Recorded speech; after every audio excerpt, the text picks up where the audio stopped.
말씀 창세기 49장 1절 말씀 야곱이 그 아들들을 불러 이르되 너희는 모이라 너희가 후일에 당할 일을 내가 너희에게 이르리라. 아멘. 창세기 46장 3절에 야곱이 애굽에 내려갈 때에 하나님께서 주신 약속이 있어요. 그 약속이 뭐냐 하면은 뭐예요? 46장 3절을 한번 봐야 되겠죠? 한번 보시기 바랍니다. 하나님이 이르시되 나는 하나님이라 내 아버지의 하나님이니 애굽으로 내려가기를 두려워하지 말라. 내가 거기서 너로 큰 민족을 이루게 하리라. 이 약속을 해 주었어요. 근데 4절에는 다시 또 보면 애굽으로 내려가겠고 반드시 너를 인도하여 다시 올라올 것이며 라고 되어 있는데 애굽으로 내려가는 목적이 분명히 정해져 있다는 것이죠. 궁극적으로는 돌아오게 하지만 그곳에서 큰 민족을 이루게 해 주겠다라고 하는 약속이 있죠. 그런데 창세기 47장 27절에 보면 약속대로 생육하고 번성하였다라고 나오잖아요. 그럼 46장 3절에서 생육 번성에 대한 약속이 있고 그 생육 번성의 약속대로 47장 27절에 생육하고 번성하였다면 다음에 나올 부분은 46장 4절 그 두 번째 약속의 실현이 되어져야 한다는 것 당연하잖아요. 그러니까 생육 번성이 이루어졌다라고 47장 27절에서 말했다면 그 이후는 무슨 내용이 나와야 되느냐? 다시 가나안 땅으로 돌아온다라고 하는 내용이 나와야 되어져요. 이걸 뭐라고 하느냐? 출애굽이라고 이야기를 합니다. 그런데 문제는 어디에 있느냐면요. 야곱의 염려가 두 가지가 있어요. 그 첫 번째가 그 기간이 길어지면 다시 말씀드리면 애굽에서의 평안하고 그리고 잘 살잖아요. 고센 땅에서 잘 살게 되어지는 일들이 계속 길어지면 사람은 그 땅에 안주하고 싶어지지 않을까? 이런 생각 가질 수밖에 없잖아요. 이스라엘 백성, 유다 백성이 바벨론에 포로 잡혀간 뒤에 바벨론에서 안착하여 정착되어 살다 보니까 다시 가나안 땅으로 돌아가라는 영이 있는데도 불구하고 안 가는 사람이 많았잖아요. 근데 그건 몇 년 동안이었었어요? 70년 동안이었거든요. 근데 이스라엘 백성들이 400년 동안을 만약에 그렇게 잘 산다면 그들은 돌아가고 싶은 생각이 없을 거라고 하는 것은 명확한 사실임에 틀림이 없어요. 그럼 문제는 어디가 있느냐면은 그 땅 위에서 그렇게 오랫동안 있게 되어졌었을 때 이스라엘의 본래의 정체성, 그들은 가나안 땅에 돌아가서 하나님의 약속된 나라를 이루어야 되는데 그 정체성이 상실되어질 위기를 느낄 수밖에 없다는 것이죠. 그래서 야곱은 유언을 통해서 유언 속에도 그리고 축복을 통해서 축복하는 중에도 또 세 번째로는 그가 죽음을 앞두고 장례식 속에서도 틀림없이 어떻게 하라? 돌아가야 된다라고 하는 이야기를 계속 해주고 있다는 것이죠.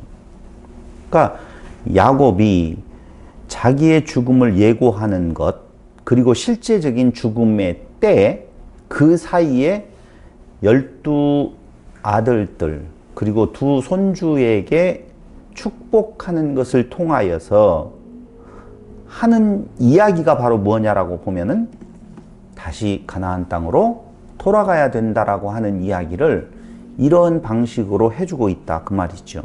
그러니까 요셉이 아버지를 장사하고 또 자신의 죽음을 앞두고 유언을 통하여 가나안 땅으로 돌아가라고 맹세시키는 내용이 나옵니다. 그러니까 야곱도 그렇고 누구도 그렇고 요셉도 그렇고 가나안 땅으로 돌아가라고 하는 것을 죽음을 앞둔 예언을 통하여서 유언을 통하여서 그것을 강조해 주고 있다는 거예요. 이렇게 강조하는 이유는 어디가 있는 건가? 조금 전에 이야기했던 것처럼 그 기간이 길어지는 것을 통하여서 그들은 그곳에 안주하고 싶어지지는 않을까라고 하는 염려가 있었다는 것이죠. 그래서 지난 시간 우리는 요셉에게 축복하는 중에 출애굽을 당부하는 야곱의 모습을 살펴보았다면 그랬었잖아요. 요셉과 그 요셉의 두 아들을 앞에 두고 두 아들을 축복하는 중에 바로 야곱은 무엇을 이야기했었는 건가? 출애굽을 당부하고 있었던 내용을 우리는 살펴보았었어요. 그게 48장 21절 이스라엘이 요셉에게 또 이르되 나는 주구나 하나님이 너희와 함께 계시사 너희를 인도하여 너희 조상의 땅으로 돌아가게 하시려니와 내가 네게 내 형제보다 세겜 땅을 더 주었나니 이는 내가 내 칼과 활로 아모리 족속의 손에서 빼앗은 것이니라 라고 하면서 출애굽에 대한 내용을 강조하고 당부하고 있는 모습을 우리는 보았습니다.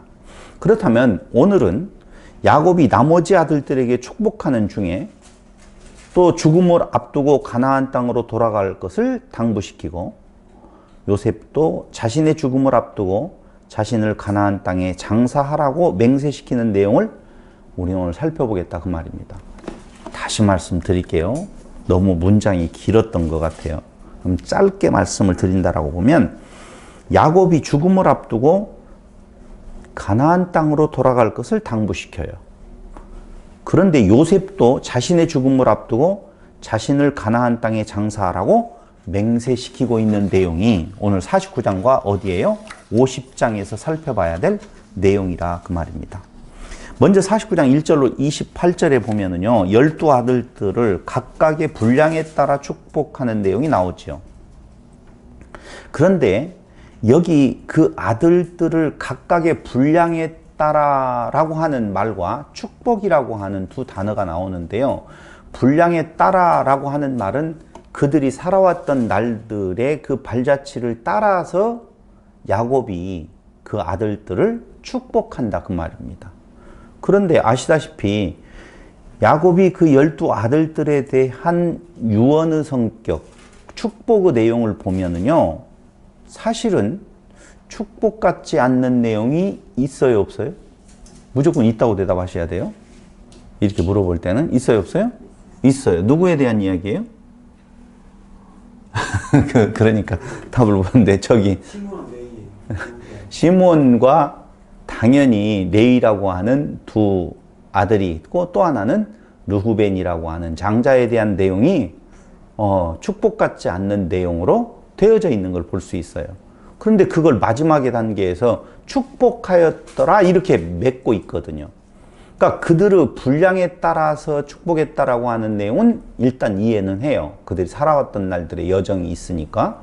그렇기 때문에 르우벤도 그렇고 시므온과 레이도 그렇고 당연히 그들의 살아온 발자취를 따라서 분명히 무언가 유언적인 성격의 말을 해주는데 그걸 성경은 우리에게 뭐라고 말해주고 있느냐? 축복이라고 말하고 있다는 거예요. 자, 유언의 시작이 있고요. 유언의 끝이 있어요. 그러니까 12아들에 대한 축복은요. 유언과 같은 성격이 있어요. 야곱이 죽음을 앞두고 하는 이야기이기 때문에 유언과 같은 성격이 있는데 유언의 시작이 몇 장으로부터 되어져 있느냐 하면 지난 시간 공부했던 47장 27절로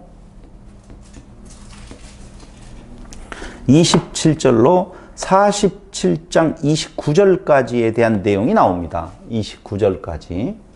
이게 뭐라고요? 유언의 시작이에요. 유언의 시작. 시작. 무슨 내용이었어요? 무슨 내용인지는 조금 후에 이야기하고 유언의 끝. 끝은 어디에서 맺어지고 있냐? 49장 29절에서 죄송해요. 29절에서 33절까지 이렇게 되어져 있어요. 그럼 여기 시작과 끝 사이에 그 중간에 있는데요. 중심에는 어떤 내용이 기록되어져 있느냐? 중심은 48장 21절로부터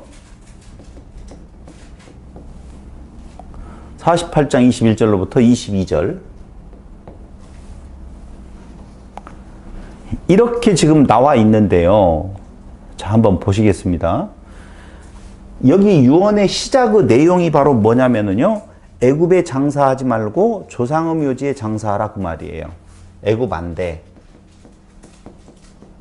조상의 묘지, 오케이. 묘지에 장사하라는 거예요. 그런데 유언의 끝에도 애굽이 아닌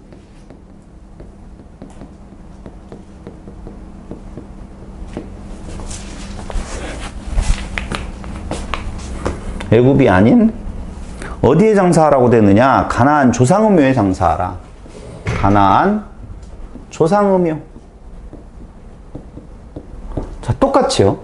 유언의 시작도 애굽 안 돼 조상의 묘지. 애굽 안 돼 가나안 조상의 묘. 이게 유언의 시작과 유언의 끝이 있다라고 보면 그 중간에는 어떤 내용이 되느냐? 하나님께서 이스라엘을 조상의 땅으로 인도하실 거다라고 하는 내용이 나와요. 하나님께서 조상의 땅으로 인도하실 것이다. 그러므로 조상의 묘지, 그러므로 가나안 조상의 묘, 애굽은 안 돼. 이렇게 구성이 되어져 있는 거예요. 그러니까 축복에 대한 내용이 어디에서 이루어질 내용을 축복하고 있느냐라고 하면 가나안 땅에서 이루어질 내용인 거예요. 자세히 보면. 그 12아들에 대한 축복과 요셉의 2아들에 대한 축복은요. 애굽 땅에서 이루어질 내용이 아니라 가나안 땅에서 이루어질 내용이 지금 축복되어지고 있다. 이렇게 정확하게 그렇게 나와 있어요. 그러니까 47장 27절로 29절까지는 요셉의 아들들에게 축복하는 내용이 나온다라고 보면 49장 29절로 33절은 12아들에 대한 축복이 나오고 있다는 것입니다. 그런데 48장 21절로 22절 한번 보겠습니다. 아까 했던 것처럼 이스라엘이 요셉에게 또 이르되 나는 죽으나 너 하나님이 너희와 함께 계시다 너희를 인도하여 너희 조상의 땅으로 돌아가게 하시리라 이 말이에요. 그러니까 이게 중심이에요. 하나님께서 조상의 땅으로 너희들을 돌아가게 하실 것이다. 돌아갔었을 때의 두 족속에 대한 내용, 돌아갔었을 때의 12지파에 대한 내용들이 12아들들에 대한 내용들의 축복에 대한 내용들이 이렇게 딱 구도로 되어 있다라고 하는 것입니다. 그럼 약속의 신 땅으로 복귀가 주제라 그 말이에요. 지금 이야기에 대한 내용은 제가 지금 말씀드린 내용은 뭐냐면요. 우리가 마지막으로 창세기의 마지막 부분을 지금 보고 있는데 거기에는 요셉의 2아들에 대한 축복이 있고 12아들에 대한 축복이 나와요. 근데 그 축복이 무슨 내용이냐면은 약속의 땅으로 돌아간다. 복귀가 주제라 그 말이에요. 한마디로 말하면. 그걸 놓치고 거기를 보면 절대적으로 안 되는 것이죠. 들어요? 안 들어요? 주제가 이거라고 그랬잖아요. 하나님께 조상의 땅으로 인도하신다. 돌아가라 그 말이죠. 그런데 그들은 들어요? 안 들어요? 잘 몰라요. 지금 무슨 말을 하고 있는지 잘 모를 거예요. 안 들어요. 이렇게 야곱이 유언 성격의 축복을 했는데 그들은 돌아가기를 원하지 않아요. 안 나와 있어요. 거기에 돌아가기 원하지 않았다라고 하는데요. 근데 출애굽 과정에서 보면 괜히 나왔다. 돌아갈 걸 그랬다. 우리를 죽이려고 여기로 데리고 왔느냐라고 하는 거예요. 분명히 정황상으로 보면은 그들은 돌아가려고 하지 않았다니까요. 근데 돌아가고 싶은 마음이 생겨요. 어디에서 생겨요? 그들 위에 환난과 핍박이 오니까.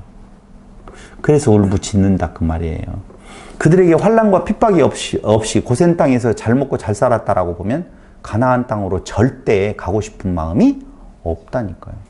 그러니까 환난과 고난을 그들에게 주신 목적이 어디 있느냐? 그 땅이 본향이 아니기 때문에 그 땅 위에서 옮기라고 하는 의미로서의 하나님의 섭리가 거기에 작용한 거예요. 이것은 없어요. 아예 잊어버린 거 아니에요? 없어요.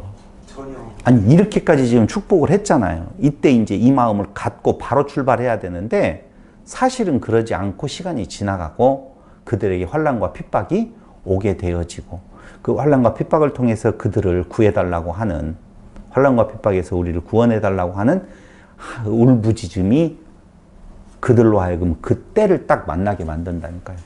그러니까 한마디로 말을 하면은요, 강제로 퇴거시키는 하나님의 모습이 그려져 있지, 그들이 그 축복을 받고 야 우리의 땅은 이 땅이 아니니 본향으로 돌아가자 안 한다니까요. 제가요 이번 휴일날 전주에 내려가서 우리 곡성 식구들하고 같이 시간을 잠깐 좀 보냈어요. 그 말은 다른 말이 아니고 제가 물가에 잠깐 좀 나갔었거든요. 물가에 좀 나갔는데 이렇게 섬진강에 뚝이 있잖아요. 이번에 터졌다라고 하는 뚝과 같이 뚝이 있는데 그 뚝 밑으로 이렇게 내려가요. 내려갔다가 다 그쪽에서 물고기 구경도 하고 올라오는데 밤에 올라오고 새벽에 올라갔다 내려갔다 하면서 느낀 바가 있어요. 아하, 나이가 먹어가는 거구나 라고 하는 것을 분명히 느꼈어요. 2, 3일 동안 장난 아니더라고요. 그래서 무슨 많은 생각들을 갖게 됐는데, 그러는 와중에 전주에 계시는 모 장로님도 무릎을 수술하셨다는 말도 저한테 들려오기도 하고, 그분이랑 옛날에 참 같이 이렇게 고기도 잡으러 좀 다니고 그랬던 생각이 나서 같이 다녔으면 참 좋겠다라는 이야기를 했었는데, 무릎 수술해서 거기를 못 내려오고 못 올라오실 거라고 하는 이야기를 하더라고요.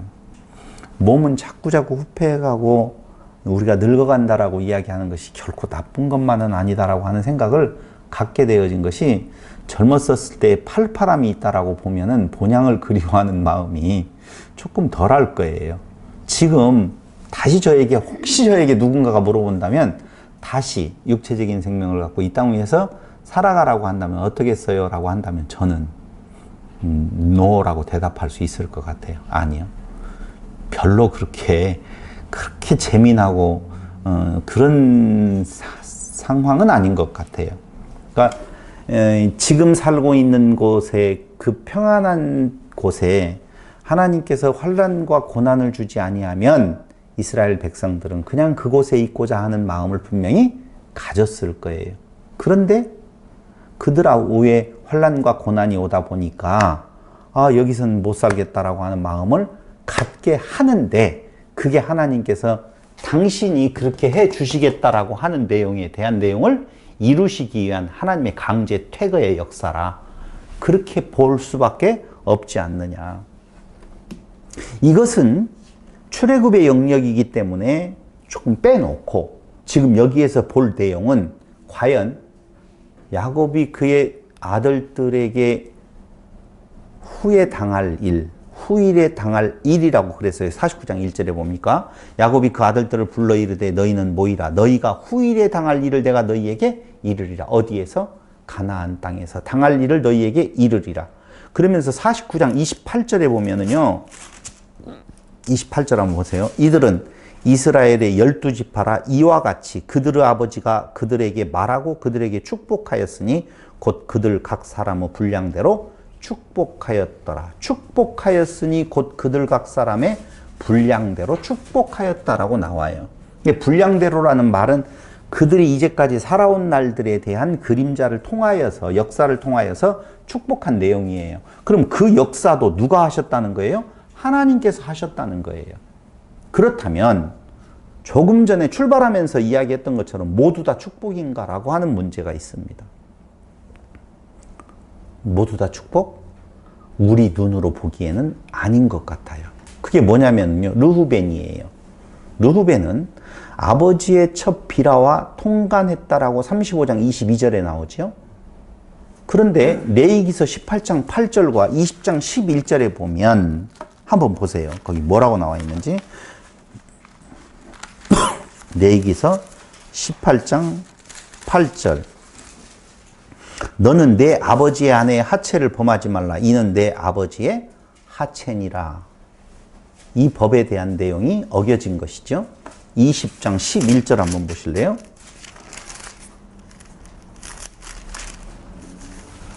누구든지 그의 아버지의 아내와 동침하는 자는 그의 아버지의 하체를 범하였은즉 둘 다 반드시 죽일지니 그들의 피가 자기들에게 돌아가리라. 그럼 르후벤은 무엇을 당해야 되느냐?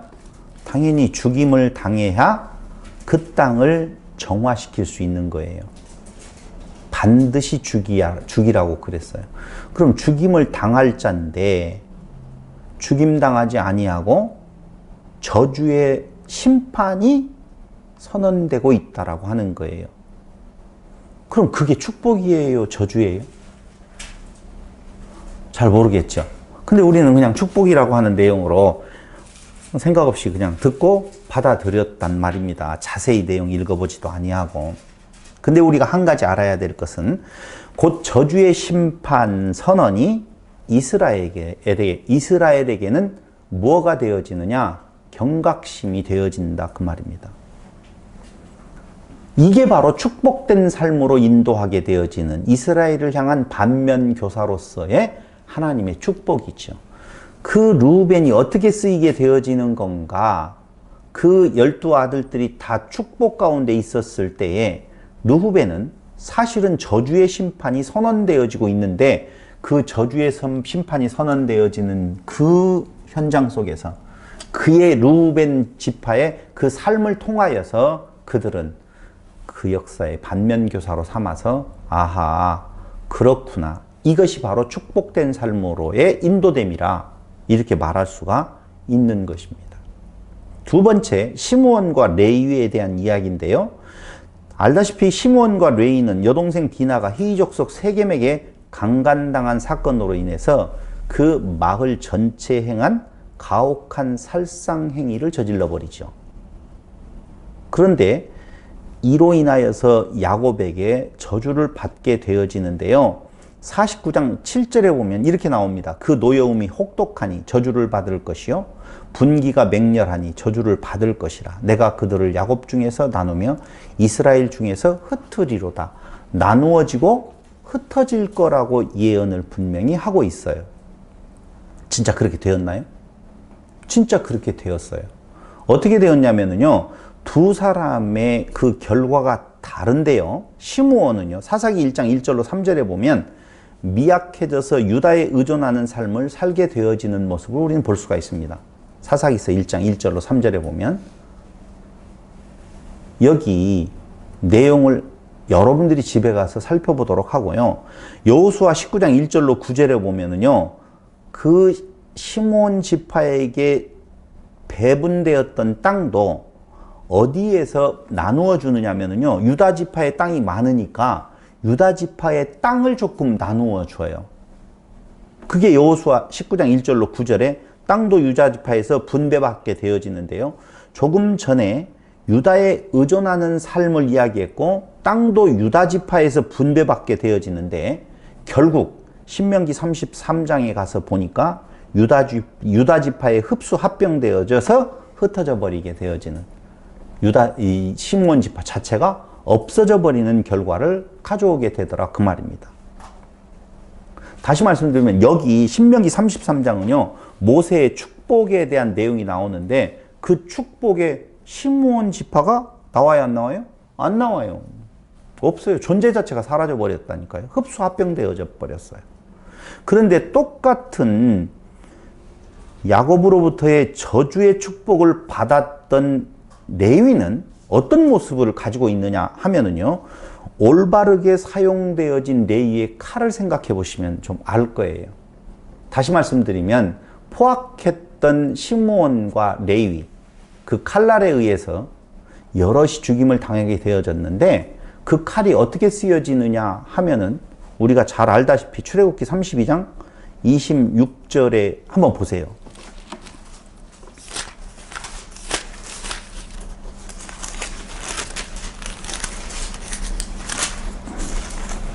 모세가 본즉 백성이 방자하니 이는 아론이 그들을 방자하게 하여 원수에게 조롱거리가 되게 하였습니다.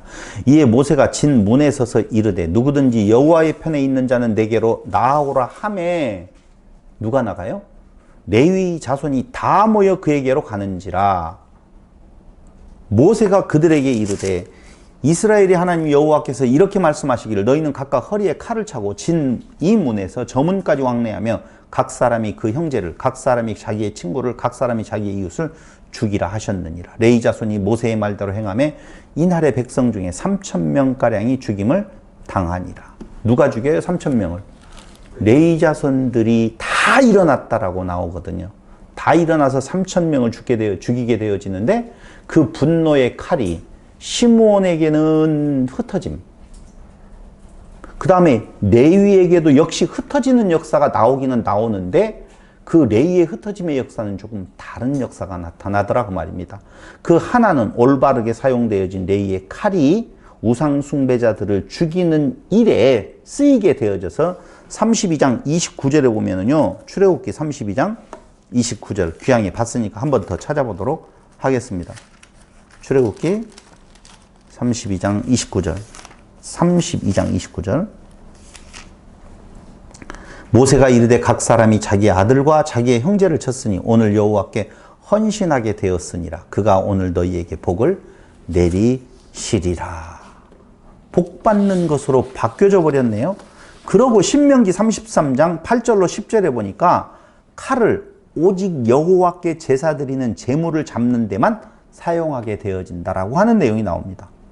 이렇게 되어질 때 레위 자손들은 이스라엘 전국 각지 48개 성읍을 받아서 흩어져 살면서 그곳에서 주의 율례와 법도를 가르치는 사명을 부여받았다고 여호수아 21장에 잘 나타나 있는 것을 볼 수 있습니다. 그러니까 레위 지파는 흩으심을 통한 하나님의 백성을 바로 세우는 길에 쓰여졌다 그 말이에요. 물론 인간적인 시각으로 보면은요, 잘못 사용되어진 르우벤과 그 뒤에 회개하고 돌아와서 잘 사용되어진 레위의 칼의 결과가 흩어진다라고 하는 내용은 같아도 결국은 다른 결과를 갖게 되어졌다라고 하는 교훈으로 삼을 수도 분명히 있지만, 여기에서 아까도 르우벤을 이야기하면서 반면교사로 삼게 하셨다라고 한 것처럼 마찬가지로 이 레위와 그리고 시므온에 대한 내용도 이스라엘에게 뭐가 되어져요? 반면교사가 되어지는 부분들을 교육하고 있다라고 하는 것입니다. 그러면서 49장의 구조를 우리가 보면은요, 대칭 구조예요. 자, 지금 49장 야곱의 축복 이야기를 하면서 한 가지 설명을 해드리고, 두 번째는 49장의 구조가 대칭 구조라 그 말입니다. 49장의 구조가 대칭 구조예요. 참 재미있어요. 12아들 중에 그래도 그 이야기의 중심에 선 부족은 누구예요? 아들은? 잘 모르겠어요? 유다. 또 한 명은? 요셉이에요. 근데 유다는 누구의 자식이냐 하면은 레아의 아들이에요. 그 다음에 요셉은 누구의 아들이에요? 라헬의 아들이거든요. 그러니까 사랑했던 두 여인의 자식들이 첫 번째와 마지막에 나옵니다. 지금 레아의 아들들, 축복을 할 때요, 레아의 아들들에 대한 내용이, 아들들이 몇 명이에요? 그거 꼭 기억해서 중요한 건 아니에요. 6명이 먼저 나옵니다. 6명에 대한 축복이 먼저 나오는데, 그 중에서 특출한 인물이 바로 누구예요? 유다예요. 그럼 마지막에는 누구의 아들이 나오겠어요? 라헬의 아들이 나와요. 라헬의 아들들. 이걸 대칭 구조라고 이야기하는데 창세기에서 많이 나오는 구조예요. 이렇게 대칭을 이루고 있는데요. 라헬의 아들들 몇 명? 2명. 그 중에서 중심 인물이 요셉. 예. 그럼 그 다음은 누구 아들이 나오는 건가? 희한하게도 빌하의 아들이 나와요. 빌하의 아들. 빌하의 아들은 본래 몇 명이죠? 둘이에요. 오, 우연히 맞췄어요? 네. 찍었어요. 빌하의 아들은 2명인데 여기에서는 1명이 먼저 나오거든요. 2명 동시에 안 내보내요.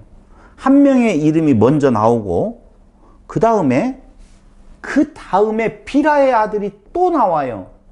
빌하의 아들 1명이 여기에 대칭으로 나온다니까요. 이렇게 이게 A, B, C, B-A- 이렇게 되어져 있어요. 그럼 당연히 비라와 비라 했으니 이제 누구의 아들만 남아 있겠어요?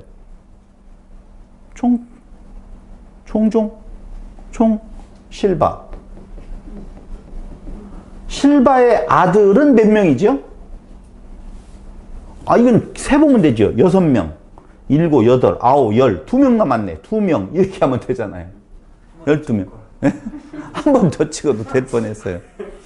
그러니까 원래 2명이니까 비라의 아들 2명, 실바의 아들 2명, 라헬의 아들 2명 이렇게 나오면 되는데 꼭 요렇게 구조를 요렇게 잡아놨다니까요. 야곱이 축복한 내용을 이렇게 먼저 순서대로 축복했는지 모세가 쓸 때 이렇게 나누어서 썼는지는 저는 잘 모르겠어요. 그러나 뭐 그대로 인정하자고요. 야곱이 축복을 할 때 먼저 레아 아들 6명에 대한 축복이 쫙 나와요. 그 다음에 비라의 아들 1명을 거론하면서 축복 나와요. 실바의 아들 2명에 대한 축복이 나와요. 비라의 아들 1명에 대한 축복, 라헬의 아들 2명에 대한 축복이 요렇게 이어져서 어떻게 해요?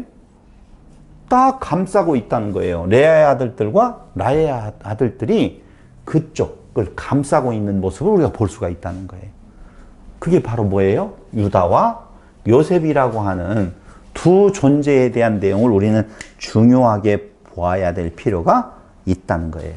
두 사람이 글이 좀 길군요. 길었는지 안 길었는지 읽어보면 알 거고. 레아와 라헬의 아들들이 감싸는 구조인데요. 여기에서 바로 뭐가 나와요? 유다가 나오고 여기에 이스라엘이 나오게 되어지죠. 흩어지지만 결국은 어떻게 해야 돼요? 합치가 되어져야 될 내용이에요. 통합이 이루어져야 될 내용이라 그 말입니다. 남쪽과 북쪽이 통합되어지는 것은 스스로의 힘으로는 되지 않은 것을 우리는 알 수가 있어요. 하나님이 강제적으로 합병을 시켜주는 내용을 알 수가 있는데요. 또 하나 우리는 여기에서 알 수 있는 것은 이사갈, 갓, 베냐민 이 존재들에 대한 축복을 잘 모르겠다는 거예요. 사실은 거기 잘 읽어보면 알겠지만은요, 이 뭐 물어뜯는 일이라 뭐 해가지고 이것이 무엇을 말하는지를 잘 알 수가 있다 없다? 잘 알 수가 없어요. 해석하기가 좀 어려워요. 어렵지만 아마도 이스라엘 역사를 잘 안다면 답이 있을 것이다라고 하는 생각은 들어가요. 우리가 이스라엘 역사를 자세히 알지 못하기 때문에 그거에 대해서 왈가왈부할 수가 없지만 분명히 그 나머지의 존재들에 대한 내용이 이루어진 내용, 역사를 아는 정도 범위 내에서 가르쳐주는 범위 내에서는 잘 맞다라고 보면 그 세 사람에 대한 내용도 결국은 이스라엘 역사를 뒤져보면 틀림없이 맞는 이야기일 것이다 라고 하는 겁니다. 아니요, 맞는 이야기입니다. 근데 중요한 것은요, 그 족속 하나하나에 대한 예언이 맞아 떨어졌냐 안 떨어졌냐 이게 중요한 것이 아니라 결국은 어디를 향해 가는 거라고요? 가나안 땅을 향하여서 가라. 그 땅에서 지금 이루어질 일이다라고 하는 축복을 이야기해주고 있다는 거예요. 주제를 절대 잊어먹어서는 안 돼요. 이 땅 위에서 살아온 날들에 대한 어떤 내용, 그러니까 그게 뭐예요? 각 사람의 분량, 행동의 책임대로. 그럼 우리도 이 땅 위에서 어떻게 살았냐에 따라서 거기에서 좀 달라지나?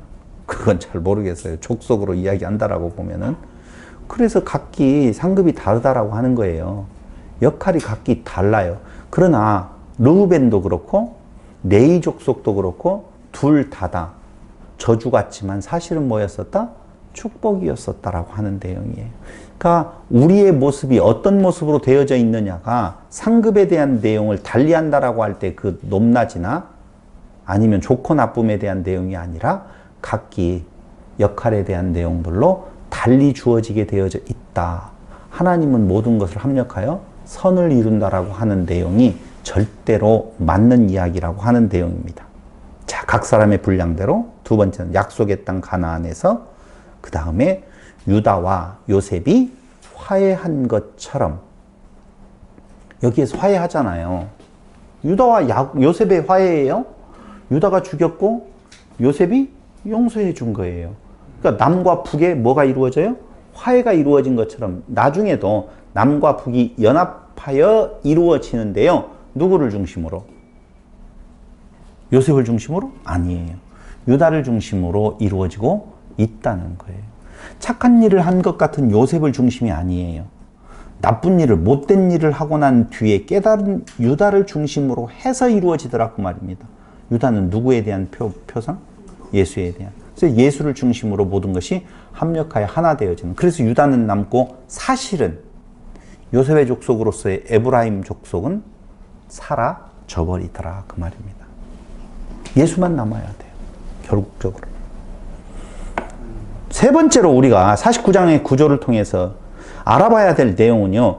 12방백으로 이루어진 민족들이 또 있다는 거예요. 네? 그것도 방법이에요? 희한해요. 12이라고 하는 내용이 한 민족을 이루는 단위였었잖아요. 그런데 그 12방백으로 이루어지는 민족이 세 민족이 등장을 하게 되어지는데 전부 다 아브라함과 연관되어진 존재들이에요. 그 첫 번째가 누구냐면요. 아브라함의 조카 나홀 있죠. 하란 땅에 머물렀던 나홀 알아요? 하란 땅의 나홀, 아브라함의 동생이거든요. 이해돼요? 창세기 11장 3절과 22장 20절로 24절에 나오는데요. 두 명의 아내 속에서 12명의 아들을 두었다라고 나와요. 한번 볼래요? 창세기 22장 20절로 24절.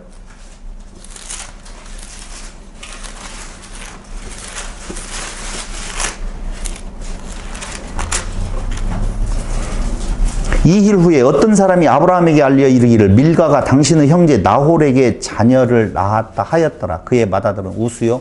우수의 행전은 부수와 아람의 아버지 그무엘과 쭉 읽어보면 총 몇 명이에요? 첩, 르우마로부터 또 다른 아들 데바, 가함, 다하스, 마아가를 낳았더라.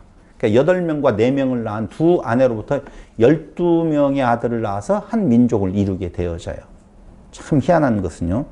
이스마엘의 후손도 역시 12명이에요. 창세기 25장 12절로 18절. 16절에 보면은요. 16절. 25장 12절로 18절 사이에서 25장 16절에 일이 나오죠. 16절. 이들은 이스마엘의 아들들이요. 그 촌과 부락대로 된 이름이며 그 족속대로는 12 지도자들이 얻더라 라고 하는 12이라고 하는 숫자가 또 나오네요. 또 하나 나오는데 야곱의 형인 에서가 있잖아요. 에서는 아들을 몇 명 낳았어요? 12명? 이제는 틀릴 줄 알고 유도했어요. 에서는 5명의 아들을 낳게 되어집니다. 그런데 호리족속 세일의 자손 7명과 연합하여서 12부족 체계를 만듭니다. 그러니까 5명 나왔는데 5명으로 그 족속이 끝나는 것이 아니라 호리족속에서 7명을 차용을 해서 12명으로 국가를 만들어요. 그렇다라고 보면 12이 그렇게 중요하다라고 서로 지금 경쟁하고 있잖아요. 12를 맞춰보려고 하는 내용이. 그런데 어떤 12 아들, 12지파를 택할 것인가 라고 하는 거예요. 에서 인간의 노력이 있었잖아요. 7을 차용하는. 그렇죠? 그 다음에 2명의 아내로부터 또 12이라고 하는 이스마엘의 후손. 거기에 하란 땅의 나홀까지도 12이라고 하는 12 족속으로 이루어지는 민족을 통하여서 하나님의 선택을 받고자 하는 내용도 분명히 있어서 12로 맞춰지는 것 같아요. 그런데 인간의 노력은 다 물거품이 되어지고 어림없는 이야기예요. 오직 하나님의 뜻대로 되어진 12로 되어진 야곱의 아들들이 하나님의 백성으로서의 선택받은 민족이 되어져요. 아니 생각을 해봐요. 제가 누누이 문제 제기를 했잖아요. 아브라함의 자손이면 아브라함에게 약속했던 내용이 3가지가 있죠. 자손, 땅, 축복이라고 하는 내용이었었는데 그건 아브라함 밑에는 당연히 이삭과 이스마엘 있잖아요. 근데 왜 이스마엘은 왜 빠져요? 그러니까 이스마엘도 이 약속을 알아요. 알기 때문에 뭘 맞춰요? 12를 맞추려고 한다니까요. 아브라함을 불렀을 때 나홀도 그 말을 들어요. 그래서 12를 만들고 싶어 해요. 당연히. 거기에 에서는 또 그걸 몰라요? 알아요. 그래서 12를 맞춰보려고 인간적인 노력을 한다니까요, 다. 그런데 왜 그들이 아니고 그 아브라함 밑에서 천하의 못된 야곱을 선택하고 있는 건가? 라고 우리는 생각해 봐야 될 필요성이 있다는 거예요. 그게 뭐냐면요. 하나님 사랑, 이웃 사랑이라고 하는 내용이에요. 하나님께서 하나님의 뜻대로 만들어가는 12부족은 하나님을 목숨 다해 사랑하고 이웃을 자기 몸과 같이 사랑하라는 거예요. 그러니까 하나님이 야곱의 12아들로 통하여서 하나님의 백성을 만들겠다라고 하는 것은 어떻게 적용이 되어졌느냐라고 하면은 야곱에게서 나타난 아들 유다를 통하여서 하나님과의 관계 회복은 아버지의 마음을 아는 것으로부터 시작되었잖아요. 이해됐어요? 그러니까 아무 잘못 없는, 별 잘못 없었잖아요, 사실. 이스마엘 무슨 잘못이 있었어요? 에서가 무슨 잘못이 있었어요? 잘못 없었거든요. 나홀도 특별한 잘못을 찾아보기가 어려워요. 그래서 인간적인 노력으로 하나님의 관심을 사보려고 노력했던 것을 다 무의로 돌렸어요. 야곱은 잘못된 점이 많이 있었어요. 근데 그 많이 있는 그 잘못이 하나님께 저지르는 것도 있었지만 자기의 형제되어진 자를 죽이는 데까지 갔다 그 말입니다. 근데 결국은 그가 아버지의 마음을 알게 되어져서 자기가 오히려 인질로 잡히겠다라고 하는 회개의 모습을 보여주고 있잖아요. 두 번째, 용서와 화해가 이루어져요. 그게 이웃사랑이에요. 용서와 화해, 그리고 하나님과의 관계 회복이라고 하는 것이 하나님의 뜻대로 유다에게서 이루어지는 내용, 요셉을 통하여서 이루어지는 내용이 결국은 누구 아들들에게서 나타나더라? 야곱에게서 나타나더라 그 말입니다. 야곱이라고 하는 12아들의 모양을 둘로 나누어진다면은 하나님과의 무엇? 관계 회복으로서의 누구? 유다. 두 번째요. 이웃사랑에 대한 내용에 있어서 용서와 사랑에 대한 내용으로서의 용서와 화해로서의 누구? 요셉. 이게 하나님께서 12민족에게 12아들을 통한 하나님의 백성의 나라에서 이루어진 내용이라 그 말이에요. 한마디로 말을 하면. 그러니까 우리도 마찬가지예요. 무엇을 통하여서? 그리스도를 통해서 회개, 하나님과의 화해가 이루어지고 그리스도의 사랑으로 용서와 화해가 이루어지는, 이웃사랑에 대한 내용이 이루어지는, 이게 그리스도 안에서, 아까 이야기했잖아요. 결론은 뭐만 남는다고? 유다만 남는다고. 그리스도만 남는다 그 말이에요. 그리스도 안에서 이루어지는 하나님과의 관계가 회복되어지고 이웃과의 사랑 관계가 회복되어지는 것, 이것이 하나님이 무엇 하시는, 하나님의 백성 만드시는 그 족속 안에서 이루어질 내용이라 그 말입니다. 인간의 노력이 아니라 라고 하는 내용인 것이죠. 아니 그 창세기 1, 2장 그때 저번 주에 했던 거, 그 선악과를 먹고 관계가 깨졌고 다시 회복이 이루어져야 되죠. 그 깨졌던 게 여기서 이루어지는 거예요? 여기에서 이루어지는 것이 아니라 궁극적으로는 그리스도에게서 이루어지는데 뒤에 가서 나와요. 50장에 가서 이제. 그래서 오늘 마지막이 아니에요. 다음 주가 마지막이에요. 다음 주가 마지막이 되어지는데, 자, 50장. 그 상황이 50장으로 넘어가면 어떻게 되어지는 건가? 약속의 땅을 향하여서 출애굽을 준비시키는 내용이 50장 1절로 14절에 나와 있습니다. 그리고 두 번째 50장에서 우리가 생각해 봐야 될 내용은 왜 꼭 가나안 땅이어야만이 되는 건가라고 하는 내용이에요. 하나님의 백성을 이루는 것이 근본된 뭐라고 그랬어요? 목적이라고 그랬잖아요. 그럼 하나님의 백성으로서의 국가는 가나안 땅에 가서도 정복해야 되잖아요. 애굽 땅을 정복하면 안 되나요? 우리가 처음에 문제 제기를 했던 것이 뭐였었냐면요. 갈대아 우르 땅이 하나님의 약속된 땅이면 안 되나요? 두 번째, 하나님의 약속된 땅이 애굽이면 안 되나요? 왜 꼭 가나안이어야만이 되지요? 라고 하는 답은 다음 시간에 말씀을 드릴 거고, 오늘은 마지막으로 50장 1절로 14절에 약속의 땅을 향하여서 출애굽을 준비시키는데요. 애굽 땅은 우리가 공부했던 것처럼 큰 민족으로 만들어 가시는 생육 번성의 약속된 장소예요. 46장 3절로 4절 우리가 잘 알고 있잖아요. 두 번째, 자신의 시신을 반드시 가나안 땅에 장사 지낼 것을 명하는 유언 사이에 요셉의 아들들과 12지파에 대한 축복이 선언되어져 있다는 거예요. 아까 이야기했었죠? 유언과 유언 사이. 그 유언이 뭐예요? 애굽 땅 안 된다. 가나안 땅이다. 조상의묘에 장사하라라고 하는 것에 그 사이에 요셉의 아들들과 12지파에 대한 축복이 선언되어져 있다는 것을 우리는 알 수가 있잖아요. 그리고 야곱이 죽어서 가나안으로 돌아가는 것이 50장 1절로 14절에 대한 내용이라니까요. 그러니까 결국은 약속의 땅을 향하여서 출애굽을 준비시킨다는 말은 아무리 그 땅이 평안하고 안식을 누리기에 일반적인 인간적인 안식을 누리기에 좋은 땅이라 할지라도 본향은 따로 있고, 오히려 애굽에서 살고 있는 이스라엘 족속들은 본향을 향하는 순례자로서 거쳐가는 곳이지 거기가 본향이 아니라는 거예요. 마찬가지로 우리도 마찬가지잖아요. 이 땅이 우리의 삶의 본향이 아니라는 거예요. 자칫 잘못하게 되어지면 이 땅과 저 멀리의 어떤 땅을 생각할 수도 있는데, 애굽과 이스라엘이라고 하는 땅은 지구라고 하는 같은 공간 안에 있거든요. 같은 영역이에요.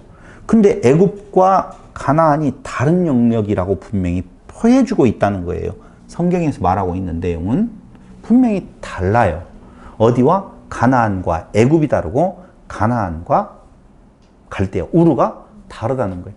갈대아 우르 땅은 바벨론이라고 하는 엄청난 문명이 발달되어져 있고, 애굽이라고 하는 것은 나일강의 기적이라고 말할 수 있을 정도로 거기도 문명이 발달된 곳인데, 왜 두 곳에서 하나님의 나라를 이루지 아니하고 가나안 땅에 가서도 치열한 싸움이 있어야 되고, 어느 정도로 애굽이 그 가능성이 있었던 땅이냐면요, 애굽의 바로 왕이 저들을 그냥 두면 우리 민족보다 많아서 우리가 위협을 느낀다고 말할 정도가 되었었잖아요.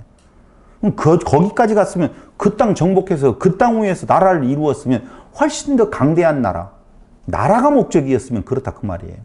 이룰 수 있을 텐데 왜 거기에서 굳이 잘 살고 있는 그들 위에 환난과 핍박을 주어서 그들로 떠나게 만드는 역사를 왜 이루시는 건가 라고 하는데요. 그럼 우리에게도 마찬가지예요. 우리는 항상 꿈이 있잖아요.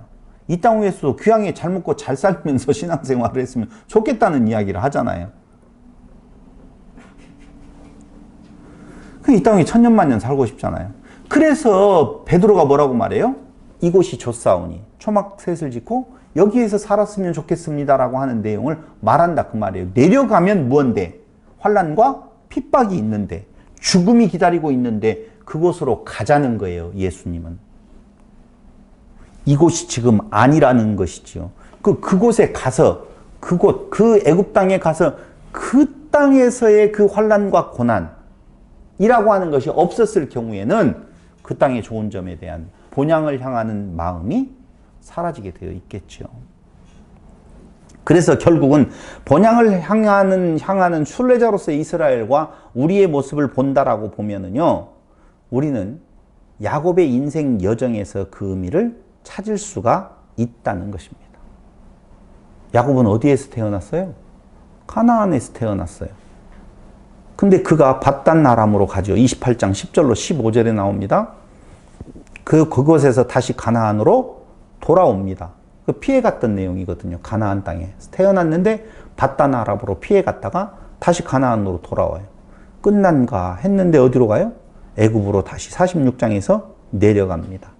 애굽으로 내려갔다가 그는 다시 가나안으로 들어오게 되어지는데요. 누가 이렇게 하시는 건가? 하나님의 열심이 그 일을 그렇게 이루시더라 하는 거예요. 하나님의 열심이 그 일을 그렇게 이루셔요. 왜요? 왜 가나안 땅이어야 할까요? 그것은 다음 시간에 결론으로 가져가기로 하고 오늘 50장 14절까지에 대한 내용으로 끝내도록 하겠습니다. 다음 시간 50장 15절로부터 마지막 절까지 되어지는데 힌트를 드린다라고 보면 신명기 11장 10절에 보시면 10절이요? 10절 그리고 신명기 11장 10절로부터 12절까지를 보면은요 거기에 정확한 답이 나와 있어요. 근데 이걸 그냥 성경 내용으로 여러분들에게 힌트만 드리고 설명과 그 마지막 정리는 다음 시간에 하도록 하겠습니다. 기도드리겠습니다. 고마우신 아버지 하나님, 우리는 알 수 없으나 하나님의 뜻은 분명하여 하나님의 뜻대로 이루시는 역사를 이끌어 가시는 것을 다시 한번 확인해 보았습니다. 인간은 누구나 이 땅 위에 태어나서 반드시 그 육체의 죽음을 맞이하게 되어져 있는데 아버지 하나님, 이곳이 우리의 본향이 아니고 하나님께서 이루시는 그 놀라우신 하나님의 나라가 있음을, 우리의 본향이 있음을 다시 한번 깨달아 알게 하시는 은혜를 진실로 감사드립니다. 세상에 매이지 아니하는 하나님의 시각으로서의 신앙인이 되게 하여 주시기를 예수님의 이름으로 기도드립니다. 아멘.